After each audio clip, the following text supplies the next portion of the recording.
Good morning. Check this out. What an amazing day.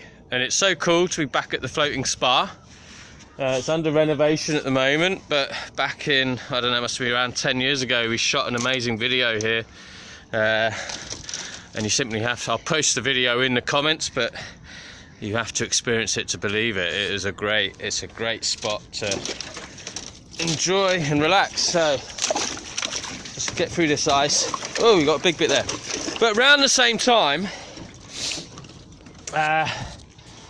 Google in 2012, Google embarked on an initiative codenamed Project Aristotle.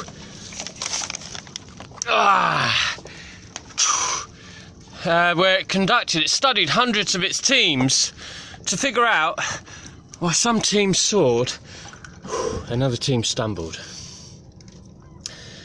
And as the researchers studied the groups, they noticed two distinct behaviours that all the good teams generally shared. First, on the good teams, members spoke in roughly the same proportion. A phenomenon the researchers referred as equality and distribution of conversation turn-taking. The chief researcher said as long as everyone got a chance to talk, the team did well. But if only one person or a small group spoke all the time, the collective intelligence declined. Now the second teams, the good teams, all had high average social sensitivity. A fancy way of saying that basically they were skilled at intuiting how other people felt based on their tone of voice, their expressions, and other non-verbal cues. Highlighting the importance of keeping your camera on during meetings. So to summarise, team leads need to nurture a psychological safety in your teams by ensuring that there are high levels of engagement and empathy.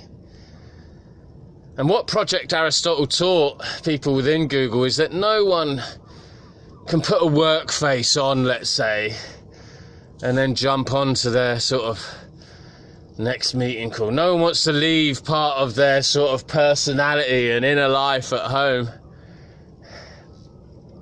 But to be fully present at work, you need to feel psychologically safe. And we must know that we can be free enough sometimes to share the things that scare us, without fear of recrimination.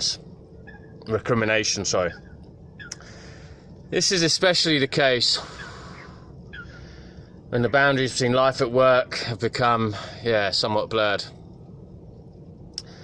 We have the focused habits for driving effective engagement, and we can even share with your team insights into sort of the equality of talk time in your meetings and whether the camera's on or camera's off.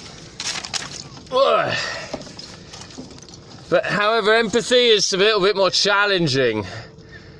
And so we've developed, the Plato principles that support the development of a more empathetic mindset.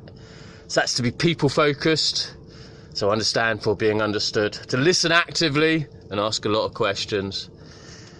Ambitious in your goal setting and embrace the struggle that setting ambitious goals has. To be transparent in your actions, so let go of your ego, and optimistic in your attitude, so it's okay to make mistakes. The trick is to relate and engage with your team consistently to build those layers of trust, to gain the ability to understand how actions and decisions may impact those involved. These are the things that are within your circle of control. However, it's so important not to get wrapped up in thoughts and feelings of how others may think of you. That's different. This is something you simply cannot control, and I believe is a huge contributor to not being well with oneself. Instead, simply focus on what one can do to be one's best self to serve others. Sometimes easier said than done, but as with any mindset and habit, the more you practice, the more you progress. Should you want to know any more about kind of the focus training or the tool that we've developed to drive more engagement and empathy in your teams, I'll be delighted to share this with you. So just ping me or contact me directly, and yeah, I look forward to getting focused with you. Anyway, right, time for the dip.